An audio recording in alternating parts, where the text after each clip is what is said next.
Olá, pessoal, tudo bem?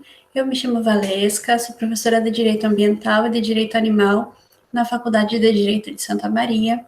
Também sou professora de outras disciplinas propedêuticas, como Sociologia Jurídica, Filosofia e Antropologia Jurídica. Trabalho também com bioética. A minha formação em Direito, graduação em Direito pela UFSM, em que eu tive a oportunidade de realizar uma pesquisa em um TCC na área de direito animal, na verdade, na época ainda era a tutela jurídica dos animais, e depois segui o meu mestrado em filosofia para aprofundar a fundamentação dos direitos animais com base na teoria hegeliana, que a gente vai ver um pouquinho hoje, e atualmente estou cursando doutorado em direito na UFPR, na área de sociologia jurídica, em que eu estou identificando a produção do direito animal como uma disputa dos agentes do campo jurídico. Eu vou falar com vocês hoje sobre a fundamentação dos direitos animais, num nível filosófico e num nível jurídico. Então, a fundamentação jurídica e filosófica dos direitos animais. O tema da fundamentação dos direitos animais diz respeito, deixa eu botar aqui em modo apresentação. O tema diz respeito a razões, argumentos, justificações para defender, para atribuir, para postular que animais têm direitos. Então, quais são os argumentos, as teorias que suportam, né, a afirmação de direitos para os animais? Isso tanto no âmbito filosófico quanto no âmbito jurídico. E a gente vai ver como isso se relaciona. Para isso, eu organizei a aula de hoje, a apresentação, em alguns tópicos. Eles vão ser tópicos bem sintéticos, porque a aula ela tem uma previsão ali de mais ou menos 30 minutos. Eu já agradeço também a participação, a oportunidade e o convite do Rogério, dizer que estou muito feliz em fazer toda essa parceria contigo e parabenizar pela iniciativa de utilizar esse momento tão delicado, né, das nossas vidas para aprofundar as nossas relações dos pesquisadores e disseminar os direitos dos animais, certo? Então, o que a gente vai falar aqui na apresentação? Antes de falar sobre a justificação, eu vou trabalhar um pouquinho, bem rapidamente, sobre algumas noções básicas como direitos morais, direitos jurídicos, aproximar os direitos animais dos direitos humanos e falar sobre essa terminologia aí do direito animal.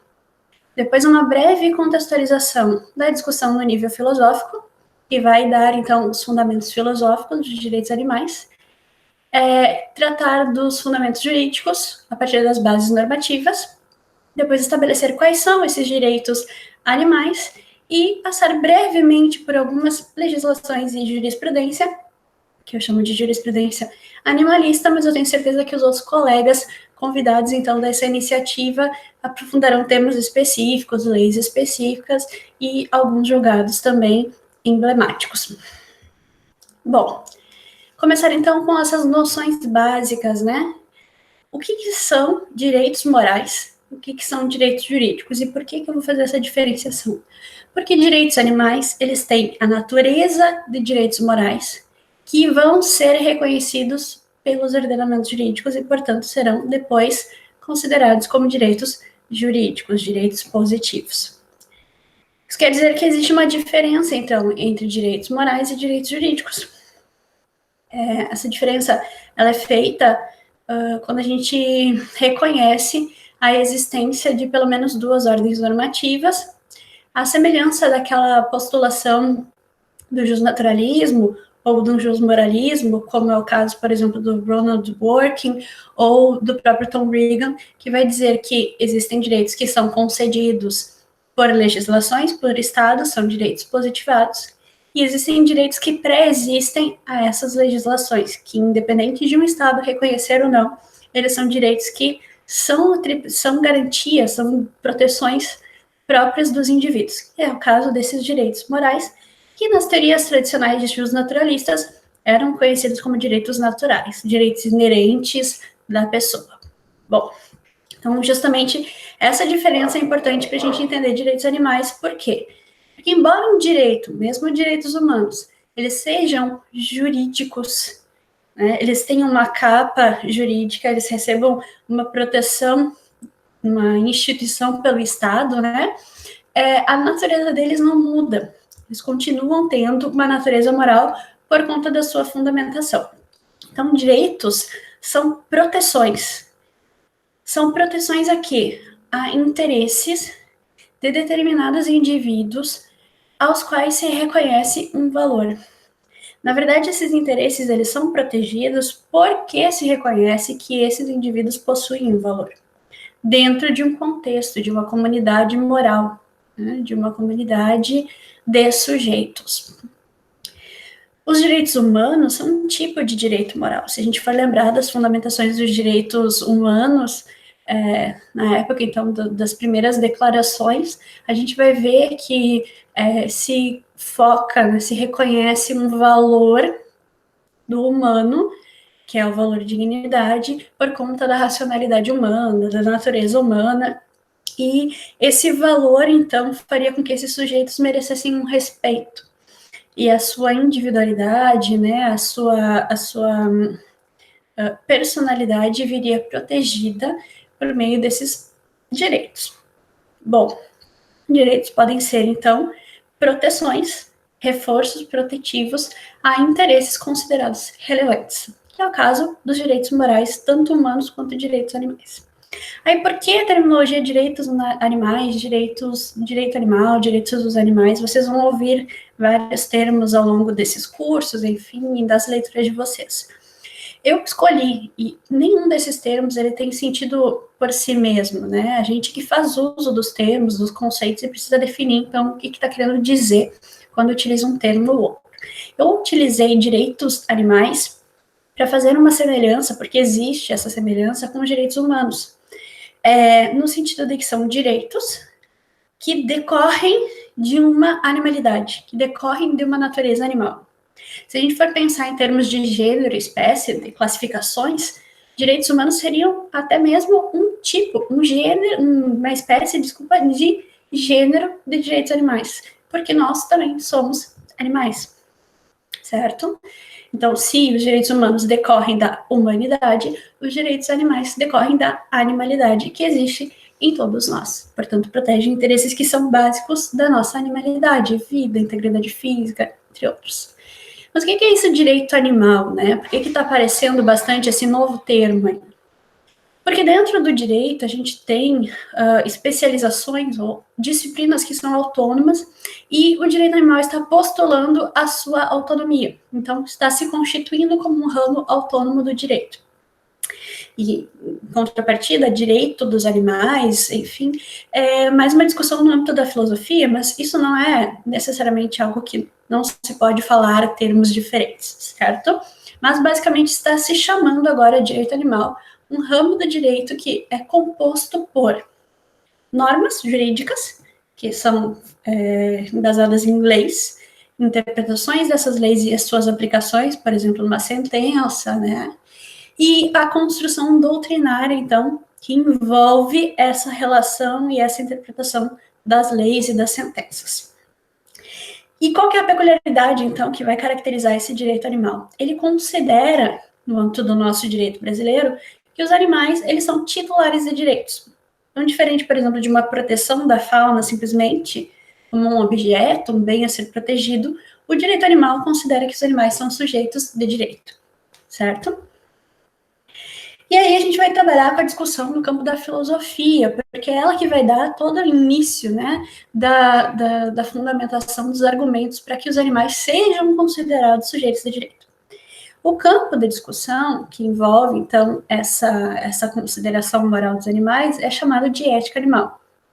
Na ética tradicional, que fundamenta os direitos morais humanos, que é a ética moderna, a ética kantiana e os utilitarismos clássicos, enfim, a gente tem uma restrição, ou pelo menos uma delimitação do campo dos sujeitos que são reconhecidos como importantes aos humanos. Então, seria restrito aos humanos, e é por isso que a gente chama essa ética animal de uma ética contemporânea, né? Porque recentemente, mais ou menos uns 50 anos, ou um pouco mais, é que se vem postular essa ampliação do círculo de consideração moral. Mas, tradicionalmente, somente seres humanos faziam parte, então, dessa comunidade. E o que significa ser considerado moralmente, né? E quem deve ser considerado moralmente?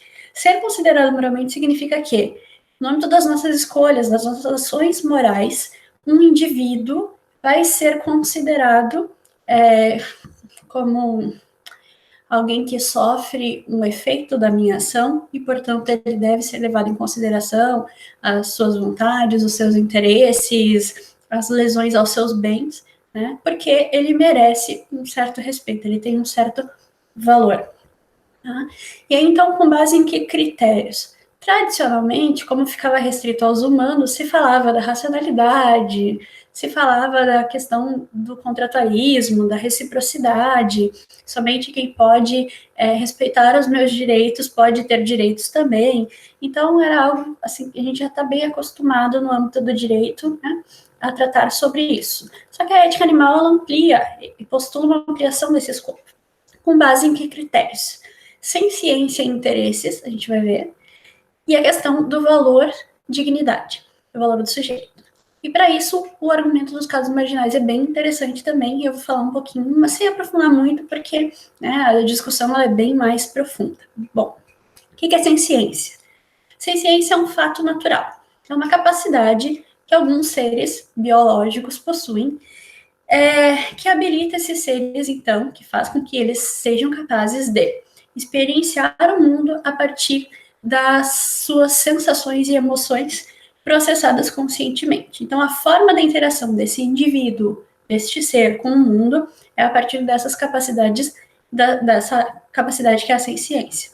Senciência é a capacidade de sentir dor, sentir sensações, emoções, processar, entender, né?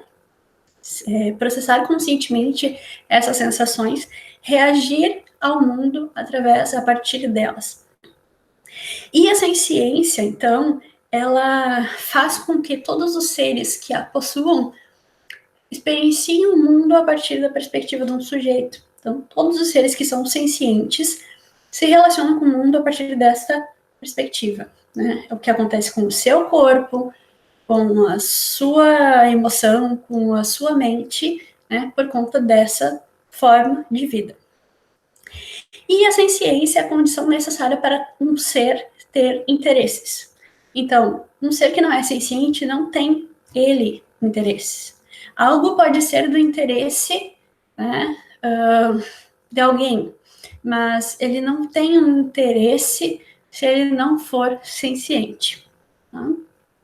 Ou pode ser do nosso interesse a continuidade, por exemplo, de um determinado objeto, a preservação de um determinado objeto, mas o próprio objeto não tem interesse, somente tem interesse aquele ser que é senciente. E dentro da filosofia a gente tem, no âmbito do utilitarismo, especialmente com Peter Singer, o princípio da igual consideração de interesses. O que postula esse princípio? Que seres que possuem interesse devem ser considerados, uma vez que uma ação moral é aquela que satisfaz a maior quantidade de interesses, né, e que viola a menor quantidade de interesses. A gente está falando aqui de preferências, de bem-estar, né, de preferência, de interesse de preferências e de interesses de bem-estar. E esse princípio da igual determinação, da igual consideração é um postulado, tá, que determina o quê? Que seres que possuem interesses semelhantes devem ter esse interesse considerado de forma equivalente. Então, não é porque é um cachorro, não é porque é um porco, não é porque é um humano, né, que tem um interesse diferente de não sentir dor. Tendo interesse de não sentir dor, esse interesse será considerado igualmente. Então, é um princípio da igualdade. Um outro fundamento, ou uma outra teoria que vai tratar da fundamentação dos direitos animais, na verdade, Dersinger não fala em direitos, mas, enfim, é a teoria de direitos animais do Tom Regan. Ele vai fazer essa distinção que eu trabalhei antes com direitos morais e direitos jurídicos, né, e vai dizer que todos aqueles seres que são sujeitos da sua própria vida, então, experienciam a vida a partir dessa perspectiva do sujeito, são capazes de emoções, são conscientes, possuem desejos, possuem memória, enfim, eles são, possuem interesses, né, de bem-estar e preferência, eles são sujeitos da sua própria vida. Eles são um tipo de ser que possui um valor que é inerente, que é um valor próprio, é um valor que independe da utilidade desse ser para os outros, né? Então, não importa se o cachorro vai ser útil para cuidar do pátio, eu não posso matar o cachorro. Né? Então, não importa o valor para os outros, importa que aquele ser tenha um valor em si mesmo, certo? E esse valor inerente, que é o que a gente chama de dignidade, é o que fundamenta a posse de direitos. Por quê? Porque se esse sujeito é digno, ele tem um valor, esse valor tem que ser respeitado, ele tem que ser tratado como um sujeito e, portanto, eu não posso objetificar esse indivíduo. E ele vai ter os seus interesses protegidos por meio de direitos. Só para finalizar, então, essa parte, né, filosófica, agora, com essa virada da ética animal, a gente tem, e um pouquinho antes a gente já tinha no campo do direito, embora não reconheça, né, a flexibilização do requisito da reciprocidade para pertencer a essa comunidade moral e para possuir direitos. Por quê? Porque antes se dizia, bem em termos contratualistas, você vai ter direitos se você fizer parte desta comunidade contratual em que você pode respeitar deveres. Então, bem aquela noção de pessoa para o direito, né? Ele ser capaz de direitos e deveres. Só que nós temos, para os seres humanos, pessoas ou sujeitos que possuem direitos, por exemplo, crianças, recém-nascidos, e que não são capazes de deveres. Então, a reciprocidade, há bastante tempo, já não é o critério de considerabilidade. E aí a gente vai entrar no caso dos argumentos, né, o argumento dos casos marginais, ou o argumento dos casos dos não paradigmáticos, né? O que diz esse argumento? Qualquer critério que eu for utilizar, né, para estabelecer que todos os humanos têm direitos, por quê, né? Por que motivo? Necessariamente virá também com a necessidade aqui de afirmação de que muitos animais também o têm.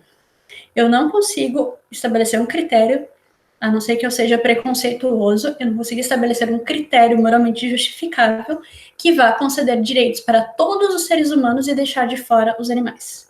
Porque ou o critério é exigente demais para tirar fora os animais e também tira muitos humanos, que não são agentes morais, ou o critério é um pouquinho menos rígido para incluir todos os humanos e aí traz também muitos animais junto com eles. Então, como fundamentos filosóficos, para sintetizar, a gente tem o fato biológico da senciência, que é condição necessária para ter interesses, e direitos são proteções de interesses, e nós temos o valor dignidade, que é o valor inerente do sujeito, certo? Existe ainda também um outro fundamento, que seria a autonomia prática, que vem em substituição à autonomia moral do Kant. A autonomia prática é essa capacidade que esse ser senciente, esse sujeito tem, de dar início a ações com fins de satisfazer as suas necessidades, os seus interesses. Ele tem essa autonomia de vivência, de prática. E aí tudo isso tem a ver o que com os nossos direitos e por que isso tem importância para a perspectiva do jurídico, né? Porque a fundamentação dos nossos direitos humanos é uma fundamentação moral, é a dignidade. Independente de já estar positivado, a natureza moral dos direitos humanos não muda. Né? Embora a gente não recorra mais a essa argumentação, dignidade é um valor moral. Né? É um valor que nós atribuímos a todos os humanos e que estabelece que seres que possuem esse valor não podem ser utilizados como meras coisas, como meros objetos para a satisfação dos interesses alheios. Então, basicamente, para nós, para os humanos, quando a gente fala que a gente vai tratar um humano como uma coisa, a gente está dizendo que está desrespeitando a dignidade desse ser. Por quê? Porque quando a gente tinha sociedades que escravizavam oficialmente, né, institucionalmente, outros humanos, a natureza desses humanos nunca foi coisa, mas juridicamente sim. Né? Então, escolhia-se politicamente, juridicamente, desconsiderar a dignidade desses seres para utilizá-los. Então, o fundamento dos direitos humanos que nós temos é moral, da mesma forma que o fundamento que os direitos animais carregam também é moral, é o fundamento da dignidade dos seres sencientes. E o que a tradição jurídica faz, né, geralmente, é desconsiderar essa dignidade dos animais para continuar utilizando os animais como coisas, como objetos. Né? E uma das questões problemáticas dessa argumentação, que é justamente o que o argumento dos casos marginais acusa, é que se exige uma justificativa, um esforço argumentativo para que a gente comprove que os animais são dignos, em contrapartida não se exige nenhuma dessas provas para a dignidade humana, sendo que são valores de mesmo peso e de mesma medida. E o que isso tem a ver na discussão, então, da teoria do direito? Como que a gente passa dessa fundamentação filosófica para a fundamentação jurídica? Primeiro, no direito, a gente tem duas categorias que nós vamos classificar o mundo. Ou é coisa, ou é pessoa. Não pode ser metade, não pode ser algo no meio, não existe um terceiro gênero. Animais não são coisas. Naturalmente, eles não são coisas. Nós os utilizamos como coisas, então a gente coloca eles numa ficção jurídica em que eles seriam considerados como coisas. Então, o que se faz é legitimar juridicamente um desrespeito. Né? O que eles são, na verdade? São pessoas naturais. Então, se nós quisermos que o direito reflita a realidade, né, das classificações do mundo, nós devemos considerar os animais como pessoas naturais, não humanas, porque eles não são humanos, eles são de outras espécies. Isso é categoria jurídica, uma classificação estática de mundo. Dentro das relações jurídicas, nós vamos buscar as posições dessas coisas e dessas pessoas. Então, a posição jurídica é equivalente a chamar o status jurídico. Se o animal ele é considerado um objeto na relação jurídica ou um sujeito na relação jurídica. Animais são, hoje, sujeitos de direito. E existe toda uma discussão de qual seria aquela categoria estática. Se eles seriam sujeitos com uma personalidade sui generis, o que é tentar tapar o sol com a perneira, porque não quer continuar deixando como coisa, mas não quer que seja pessoa, né? Igual ao humano, ou ainda entes despersonificados, como massa falida, condomínios, ou pessoas naturais, nesse caso, porque da sua natureza eles têm atributos de personalidade, individualidade, eles são insubstituíveis, né? Eles possuem vontade, eles possuem interesses, eles possuem uma mente, certo? Ou ainda pessoas legais, como uma ficção jurídica, tal qual uma personalidade jurídica, né? Uma pessoa jurídica, desculpa. Então, essa é a discussão na teoria do direito. E ainda, no âmbito da teoria do direito, relações jurídicas, por exemplo. Quais são os direitos subjetivos? Protegem interesses relevantes? Possuem deveres correlatos? Né? Bom, dito isso, então, a gente tem a necessidade de trazer fundamentos que são propriamente jurídicos para esses direitos animais. Ou seja, além de serem direitos morais, eles agora são também direitos jurídicos. Como que eu faço isso? Primeiro, existe um princípio geral de direito, que ele é reconhecido em quase todos os ordenamentos jurídicos do mundo, que é o princípio da proibição da causação de danos. Não ofender os outros, não causar danos aos outros. Nesse caso, esse princípio lá do direito romano, a gente pode considerar que o outro não é apenas o ser humano, o outro também é o outro animal, um sujeito que pode sofrer dano e que nós não devemos causar danos a eles. E no nosso ordenamento jurídico, a partir da Constituição de 1988, nós temos um outro fundamento jurídico, que é o fundamento dado pelo artigo 225, tanto o caput, e a gente já vai ver como, quanto o parágrafo 1º, inciso 7º. E aqui, na parte final, especificamente, a questão do reconhecimento da senciência animal e dos animais como indivíduos, né? Então, como titulares individuais de direitos. Como que se faz isso? Bom, primeiro, a doutrina está trabalhando, né, estudando a filosofia, estudando as normas que existem, tentando juridicizar a matéria para postular ali um conjunto de princípios, que são normas jurídicas, do direito animal. Um dos princípios que é necessário que seja princípio de direito é o princípio da legalidade. Para argumentar juridicamente, eu preciso ter uma base legal, um mínimo de base normativa, para que eu possa estabelecer uma argumentação jurídica. Então, a base da legalidade eu já tenho. Tenho a Constituição, eu tenho o princípio geral do direito, e depois eu tenho as normas infraconstitucionais, que vão me dar uma amplitude do direito animal.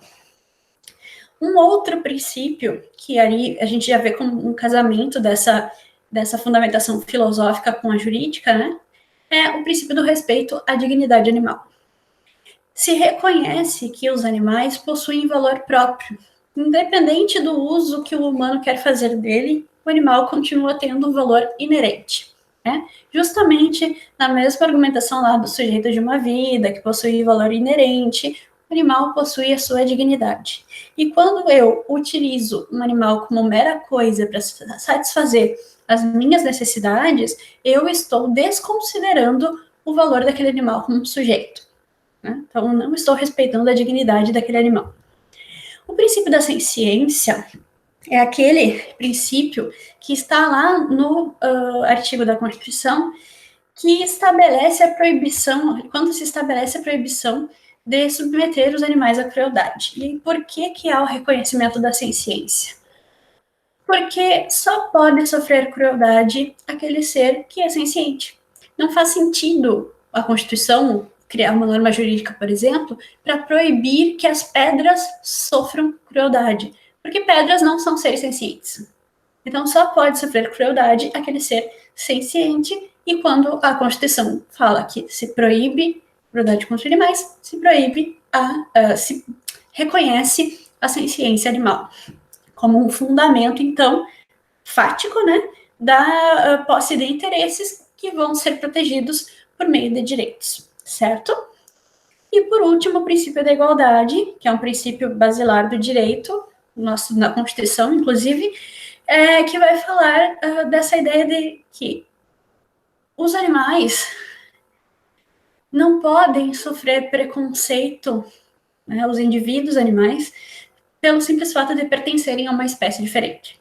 Então, quando a gente fala lá em não ter discriminação de qualquer gênero, de qualquer espécie, né? Discriminação racial, discriminação de gênero, discriminação religiosa, de classes, o pertencimento à espécie é um tipo de discriminação. É um fato que geralmente é objeto de discriminar, utilizado para discriminar pessoas. Como a Marta Nussbaum vai dizer, que é a última fronteira da nossa justiça, da teoria da justiça.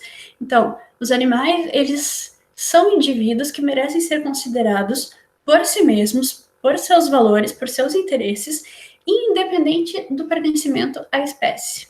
Então, se ele tem um interesse, esse interesse precisa valer tanto quanto o meu interesse.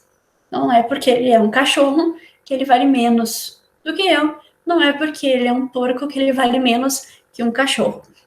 Então, esses são alguns princípios do direito animal. E então, vamos sintetizar, né? Direitos animais. O que são? Qual a sua natureza? São direitos morais, que fazem o quê? Protegem interesses básicos, basilares desses seres. Quando se reconhece juridicamente esses direitos morais, quando se positivam, eles viram direitos jurídicos, direitos legais. E quando esses direitos são positivados no âmbito das constituições, a gente tem os chamados direitos fundamentais dos animais, que nada mais são do que os direitos morais constitucionalizados, certo? No âmbito, então, da nossa Constituição, nós temos pelo menos alguns interesses já protegidos juridicamente. interesse de não sofrer, interesse de manter-se saudável e íntegro, e aí a gente está falando de integridade física e integridade mental, psicológica, liberdade para expressar seu comportamento natural, né? São alguns dos interesses que devem ser respeitados pelos seres humanos. Então, quais são esses direitos animais? Primeiro, o mais básico direito, que é a condição necessária para a posse de qualquer direito, é o direito de ser considerado um sujeito, de ser visto como alguém que tem valor próprio, né? Então, é o direito de ser respeitado, de ser considerado um sujeito e não uma coisa, de ser um alguém e não algo, certo? A partir daí, a partir desse reconhecimento, dessa condição, é que se podem atribuir direitos aos sujeitos, direitos que protegem os interesses. Então, é o direito de não ser coisificado. Isso é uma coisa que nós postulamos para nós, humanos, e é uma coisa que os animais também, né, têm direito. Na Declaração Universal dos Direitos Humanos, um dos direitos humanos é de ser considerado como uma pessoa em todos os estados, né, todos os ordenamentos jurídicos estatais. No caso dos animais, a mesma coisa, né? Se eles são sujeitos, eles não podem mais ser vistos como objetos. E quais são esses direitos básicos, então, que derivariam dessa condição de sujeito? Primeiro, direito de não ser tratado com crueldade, que está lá na Constituição Federal. E do não causar dano até a promoção do bem-estar, existe uma linha de continuidade. Quando a gente trabalha na bioética, o princípio da não maleficência e da beneficência, a gente trabalha essa linha tênue, que não existe, é uma gradação, na verdade, entre não causar mal, evitar que o mal ocorra, retirar o mal e promover o bem. Então, você pode retirar um animal de uma condição de mal-estar e isso vai gradativamente promovendo bem-estar. Ou você pode incrementar as condições de bem-estar e promover, né, mais bem-estar a este animal. Então, direitos de bem-estar, né, integridade física, psíquica, saúde, receber vacinações, ter um abrigo adequado para as suas necessidades, estar abrigado do frio, da chuva, né, do calor excessivo, viver de acordo com a sua natureza específica. Então, uma galinha precisa fazer um ninho, precisa ciscar, precisa bater as asas. Não é lugar de galinha uma bateria de gaiolas. E aí, quem não conhece, bota lá nos buscadores e vê coisa horrível que é não poder abrir as asas, né? Um urso ser obrigado a aprender a andar de bicicleta para nos entreter. Então, nesse sentido, né, há um desrespeito a essa liberdade. Direito de não ser abusado. Quando a gente trabalha essas relações de trabalho entre humanos e animais, que hoje em dia são apenas exploração de trabalho escravo, né? Utilizar aquele corpo como um objeto, a gente poderia pensar naquele outro como um sujeito que nos presta um serviço e aí limitar as condições de trabalho. Então, é nesse sentido que a gente trabalha com as questões das 5 liberdades. E ainda, né, lá no 225, quando fala todos têm direito ao meio ambiente equilibrado, a gente está falando também dos animais, certo? Primeiro, o direito de coexistir no planeta. O planeta não é só dos humanos, né? E mais, os ambientes artificiais não são só dos humanos, né? Existem muitos animais que não possuem um habitat natural. Todos aqueles animais domésticos ou domesticados são animais que vivem nas cidades. Então, eles têm tanto direito a viver na cidade quanto nós, né? Então, a gente precisa buscar um equilíbrio e um ambiente rígido e saudável para todos coexistirem, certo? Então, manutenção de habitats é um deles, mas também acesso às cidades, né? Esse negócio de ficar colocando espinhos nas árvores, nas janelas e nos telhados para as pombas não pousarem é uma violação aos direitos ambientais desses animais. E a gente pode também pensar em direitos já de consumidores, né? Muitos animais já são consumidores de bens e serviços. Então, pensar como usuários desses serviços públicos ou privados, né? Que a gente pode já estabelecer alguma jurisprudência e legislação sobre isso. Bom, eu trouxe também, muito brevemente, algumas leis federais, só para citar, né? Leis dos crimes ambientais, a lei dos crimes ambientais, a Lei Arouca, que vai trabalhar com a experimentação animal, a Lei de Proteção à Fauna, que proíbe a caça de animais silvestres, existe a Lei do cetáceo, proteção dos cetáceos, uma série de leis federais, então, que protegem os animais e que podem ser agora reinterpretadas a partir do direito animal, e também leis estaduais e municipais que protegem esses indivíduos, né, esses novos sujeitos. Só ressaltar também um código que é um modelo para a questão do direito animal, que é o Código de Direito e Bem-Estar Animal do Estado da Paraíba.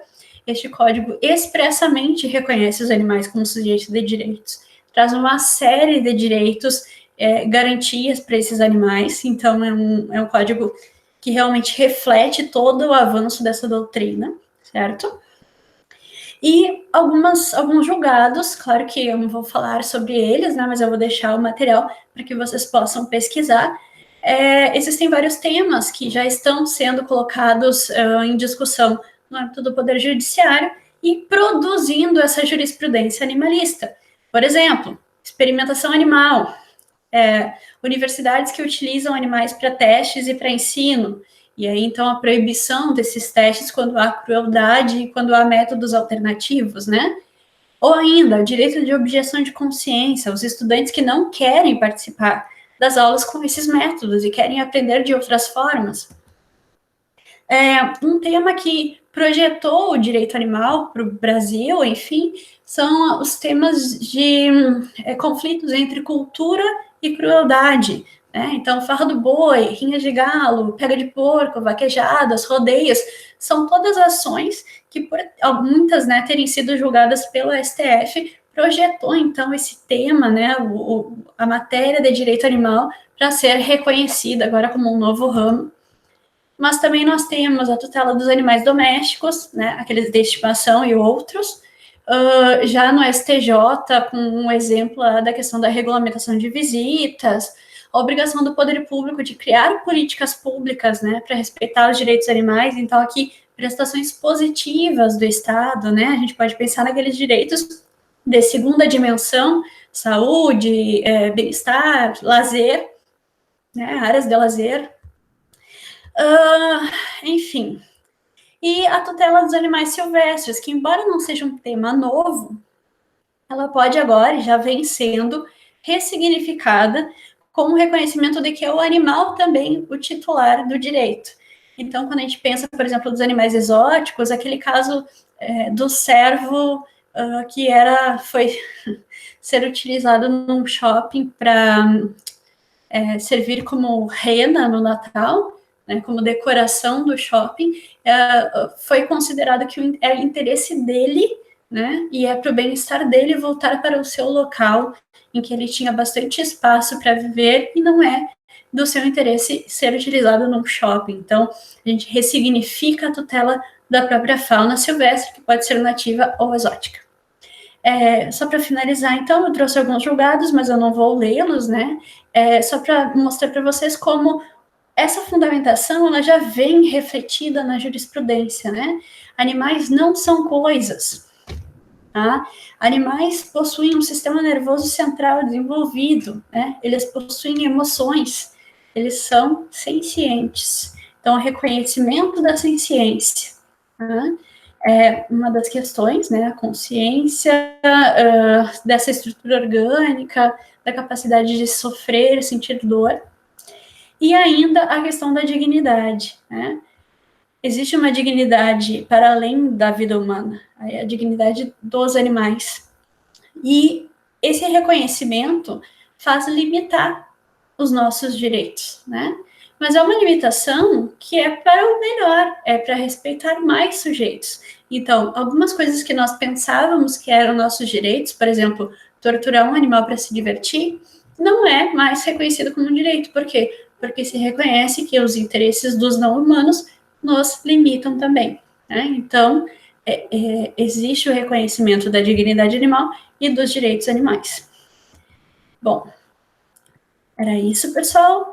Eu vou finalizar aqui a apresentação para me despedir de vocês. Eu agradeço, então, novamente a oportunidade Espero que vocês tenham gostado e fico aqui aguardando, então, as mensagens, as dúvidas de todos e até a próxima. Se cuidem e fiquem em casa quem pode, né? Abração.